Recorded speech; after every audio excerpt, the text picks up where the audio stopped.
really more than just about farmers. This is about state government. It is about local governments, county, city. It's going to touch everything in our state if we begin to lose farmers. Arkansas farmers say they're facing an agricultural crisis. Rising costs and a shrinking crop market have left many in dire need of support.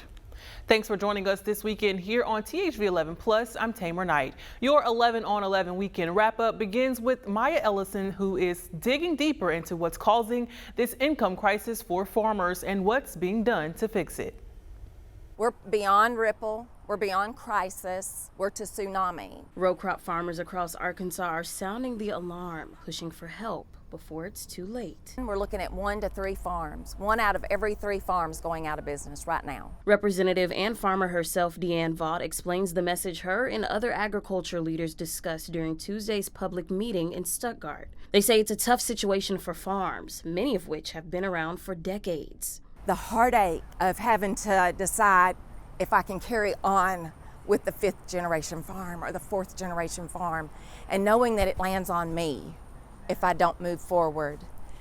That is a lot for a farmer to carry on their shoulders. Now, despite a recent report from the U of A Systems Division of Agriculture showing net farm income expected to rise 22% this year, experts like Jeremy Ross say the math on the ground tells a different story. At $10 and you harvest a 55 bushel crop, that's $550, and it costs you $580 to put that in, then you're $30 in the hole. Meaning many farmers are operating at a loss with debts that carry over year to year. The truth is, it doesn't really matter what you grow.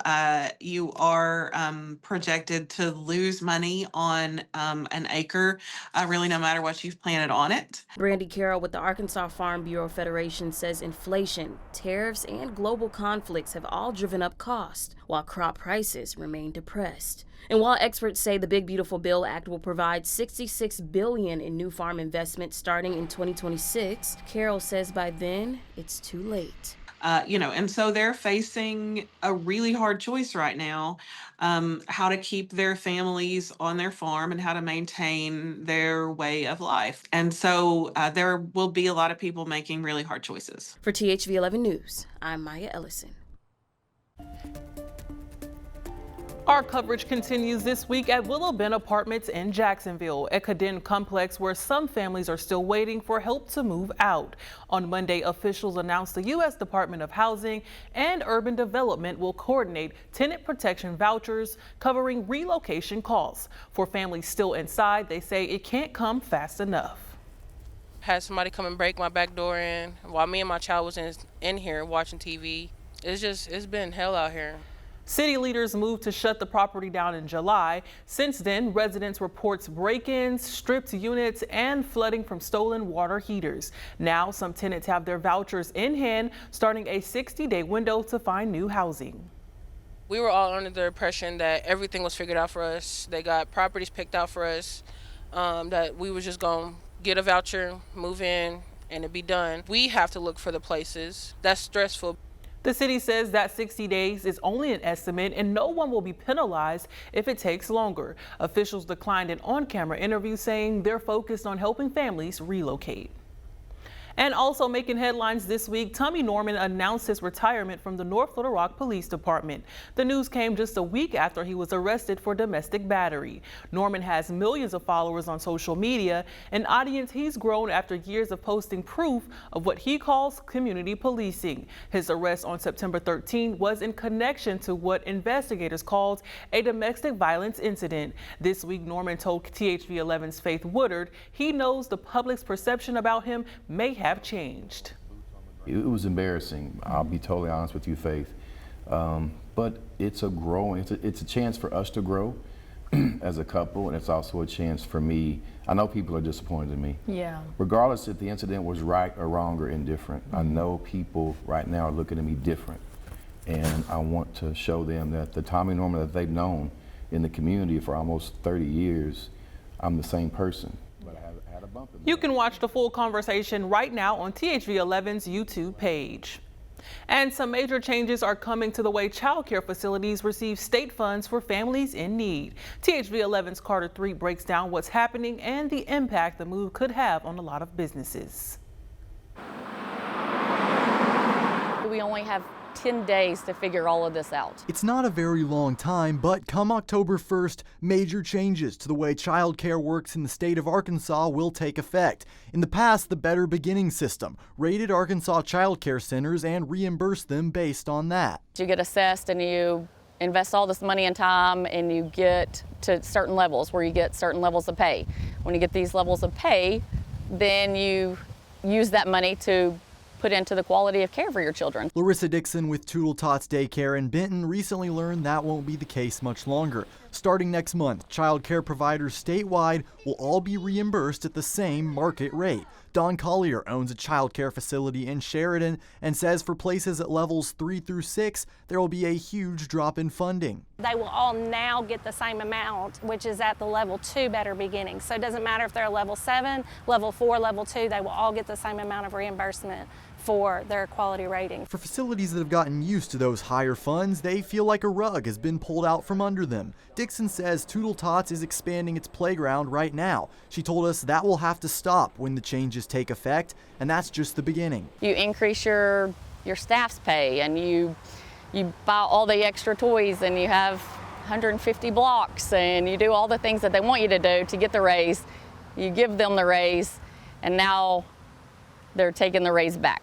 In their press release last week, the Department of Education said that the one market rate will help prices reflect the current cost of care. Providers say even if that's true, they need more time. We have started writing letters and we have reached out. Any changes that are this drastic should be done over time. Nobody can be expected to make such a huge shift in 10 days. In Benton, Carter Thweet, THV 11 News.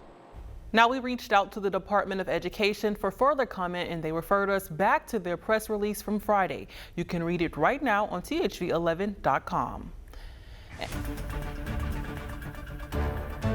This week, President Donald Trump claimed there is a link between the use of the popular over-the-counter pain medication Tylenol and the development of autism during pregnancy. However, most medical experts say there isn't any evidence to support that claim. We reached out to experts here in Arkansas to better understand the announcement and ask, can medicine actually play a role in causing autism?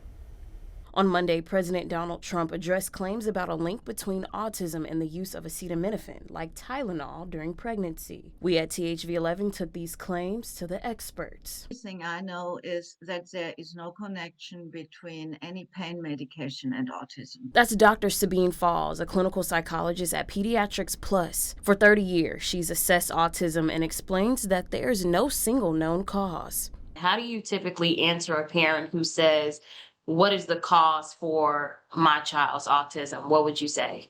In general, we really don't know. So we know with autism that there are certain factors that increase the likelihood, one of which being that it runs in families. According to the Center for Disease Control, autism spectrum disorder, or ASD, is a developmental disability. And in 2022, a study showed autism was identified in about 3% of 8-year-olds in Arkansas. So some children are more severely autistic and some children are mild.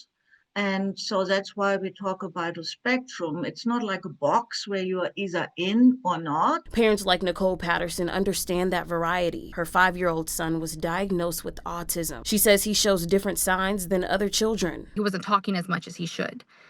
And he does this thing, like a sensory thing. He'll walk on his tiptoes. There's not, just a broad line book for us to read. And, all of them are different. All the kids are different. Patterson says doctors prescribe other medications during her pregnancies, not Tylenol. But she admits reports of a link still make her worried. I've never believed that it was caused by vaccines or medications. No, it kind of makes me feel like I'm being blamed a little bit. Like, okay, well, you took this while you were pregnant. And so now this is the cause of it. This is what happened. And but that's what I was told to take. In Little Rock, Maya Ellison, THV 11 News.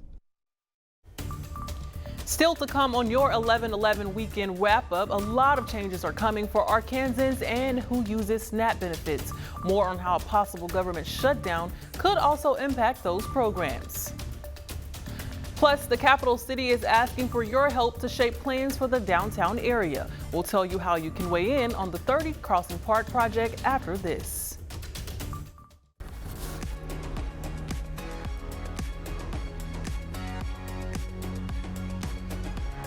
Well, new rules are coming to federal food and nutrition services, including proposed changes to what stores have to stock to take EBT payments. Our Maya Ellison shows us both how Arkansans and local businesses are watching closely to see what this impact could have here in the state. So we know that about 8% of Arkansans, or really about 250,000 people, depend on SNAP. That's a lot of people who are trying to make ends meet on a daily basis. That means many rely on SNAP for basic groceries. But with Wednesday's USDA announcement proposing new retailer stocking rules, some Arkansans are concerned. We have a lot of employees that are friends with our customers, and what they're saying is our money is already tight. We're afraid it's going to get tighter. So now we look at it and say, what can we do? The USDA says the changes will require SNAP retailers to stock 7 varieties per staple category instead of 3, stop certain snack foods from counting as staples, and simplify classification rules. The goal, they say, is to limit fraud and protect the program. George Brown, communications manager for Kroger's Arkansas region, says they are preparing for the changes.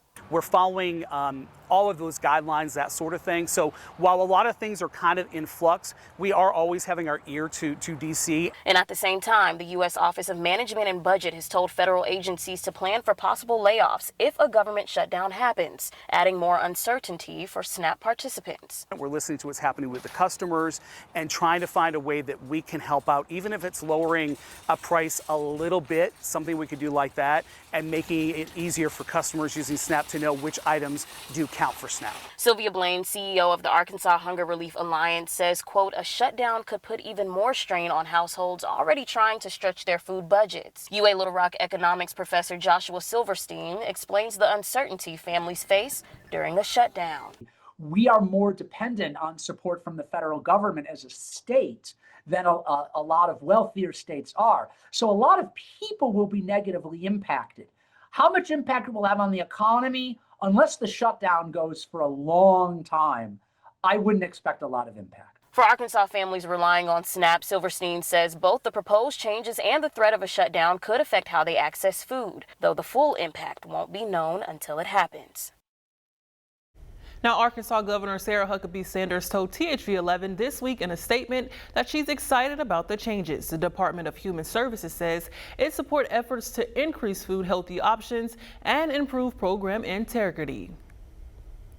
An idea pushed by organized laborers is spreading here in Arkansas. It's called the Firefighters Bill of Rights, and Mayflower is the first city in Central Arkansas to put one in place. It provides guidelines to cities for managing firehouses and how workers are treated. The fire marshal in Mayflower says he took inspiration from the first city to adopt one late last month. We saw what Fayetteville was able to accomplish, and granted, we're nowhere near the size of Fayetteville, but the same protections are just as important to them as they are to us.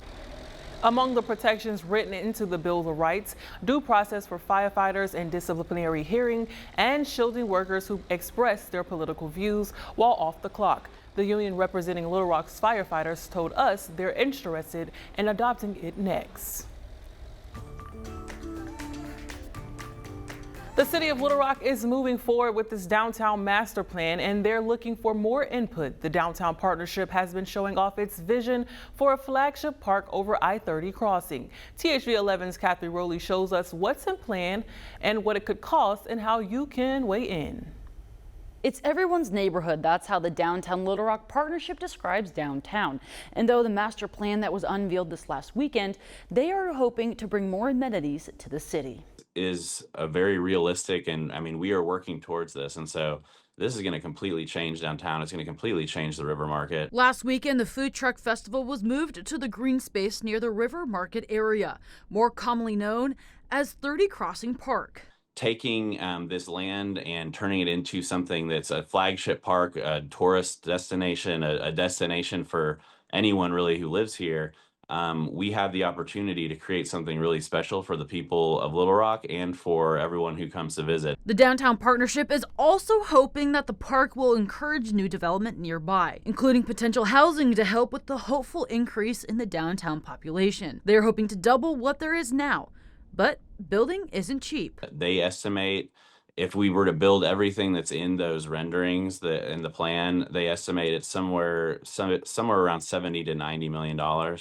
So that's actually much cheaper than parks in other cities of similar scale. Events like the Food Truck Festival bring people into the downtown area and focused areas of the city. The master plan also poses opportunities for nearby businesses. It'll probably bring a lot more people and a lot more money to not only, business, but to our employees, our servers, our kitchen staff and everything. So we're hoping for a good, impactful change that will bring us, a lot of success. Buenos Aires Grill and Cafe is right across from the proposed site of the park. The assistant general manager says that the restaurant is optimistic about the plan. I'm actually really excited to see it because, Little Rock is the home of Arkansas. It's, the heart of Arkansas. So seeing it, succeed in the way that we're pushing towards, a more modern and, city, it's nice. The master plan was unveiled at the Food Truck Festival, as well as launching a survey where citizens can go and submit their feedback. Mayor Frank Scott Jr. says the community input is a priority as the city and the downtown partnership make plans for the park. The link to that survey and details about the master plan are on our website, thv11.com. In studio, Catherine Rowley, THV 11 News. Coming up next, from the classroom to the cockpit, we'll show you the journey that's turned two Bryant High School students into licensed pilots.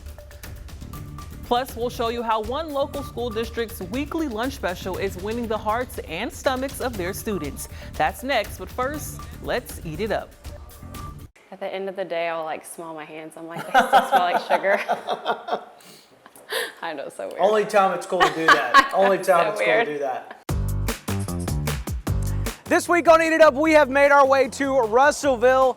It's raining cookies. Pretty simple this week, y'all. This spot specializes in one thing, cookies. We're gonna meet Peyton. She is fantastic, a mom of three who delivers the absolute best cookies in Pope County. We got chocolate chip. We've got amazing sugar cookies with incredible frosting and so much more. So what do you say? Let's eat it up.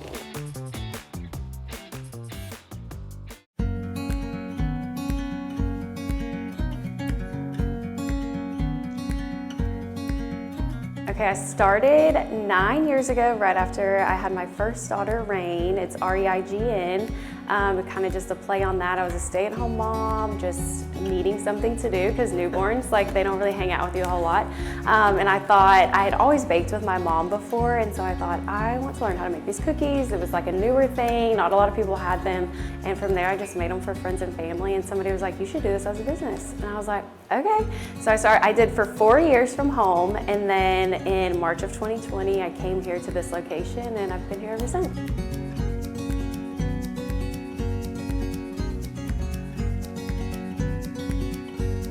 It got to the point where my husband was like, we have no room to live in our house because cookies are everywhere all the time and we've got to get this out of here.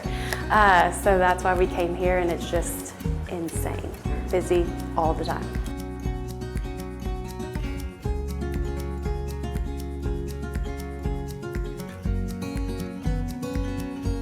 The sugar cookie with buttercream is everyone's favorite. It's a really soft cookie with a soft buttercream. Chocolate chip, that's always a favorite. That's my favorite cookie. And then I also did an oatmeal cream pie. I don't do those a lot except for in the fall. And then it's a little mini pumpkin cake cookie with a cream cheese buttercream. So good. I'm going pumpkin route. Here we go. Oh my gosh. So good, right? How do you get the icing so perfect on there? Because sometimes when you bite into these, I'll spill it over. It didn't move an inch. It's perfect. That's how you know that's the difference between it's made here and you run to no offense, one of them chain stores and get one that's been in a package for yes. I don't know how long. Well, you almost can pick those up and try to break them, and they just don't even. They won't even. They don't budge. Lift weights with them. Yes. Can't do anything with them. And you already got an order for 122 today? Yes, for tomorrow. Or well, she's coming tonight to get them for tomorrow. And I'm holding her up. Happy fall, y'all. Happy fall.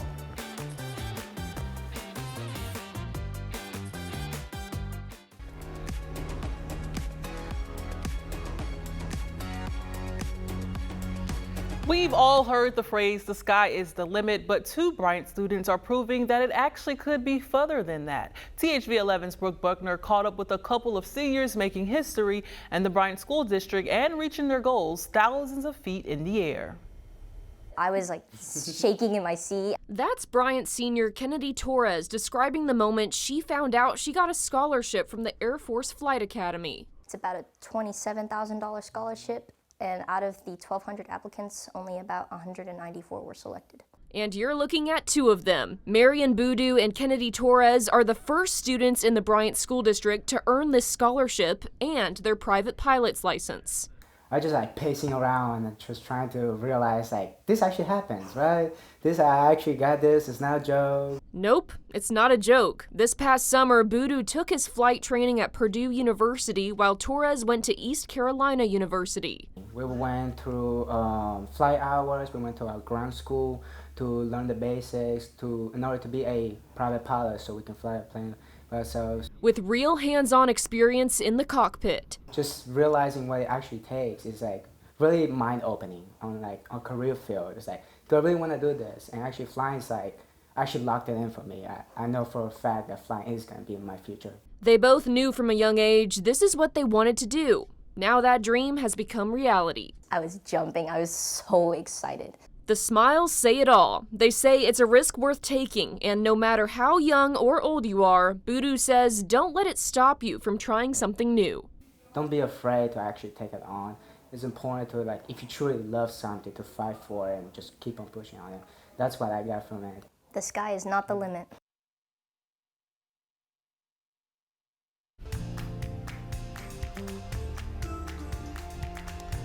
Well, whether it's Taco Tuesday, Throwback Thursday, or Wear Pink on Wednesdays, we love a good theme here at THV 11. And there's a new theme trending at the Little Rock School District that we just had to join. This week, I got to share how the idea is keeping students engaged and excited for Wednesdays. Best lunch ever. I mean, let's face it, food trends have a way of sneaking onto our plates, whether we want to admit it or not. I wanted school children to be able to have something they recognize, something that's huge. Wings are a big deal. LRSD's child nutritionist Stephanie Walker saw an opportunity and thought, why not turn the cafeterias across the district into a trendsetter too? I mean, we converse around wings, sports are around wings, we party with wings. So I wanted the kids to have wings in their school day.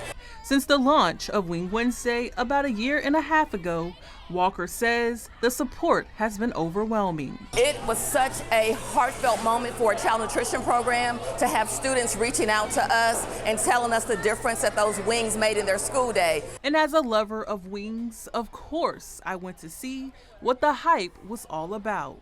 So this is the lemon pepper. Oh yeah. I ate lunch with the 6th graders at Forest Heights STEM Academy, and let me just say, boy, were they a good time. No, I don't want no high fives. Hayden, this is no eating up, but who am I to come to Forest Heights STEM Academy and not try what's on the menu for a Wing Wednesday? We got a fan favorite, we got lemon pepper, and buffalo. Yeah. It's hump day. So, you know, it's closer to the weekend, but every time I taste these wings, it just made me forget about all the schoolwork. It be finger licking. And if you're like me, you're wondering, how far can Wing Wednesday go? So if the customers want the ranch garlic or the Parmesan garlic or the barbecue or the buffalo, I let the managers decide. I'm just responsible for procuring a good wing and putting it on the menu. Because whoever back there making these wings, go ahead and come to my house, man, because this is good, bro. Unfortunately, these wings are only fuel for learning and not for the general public.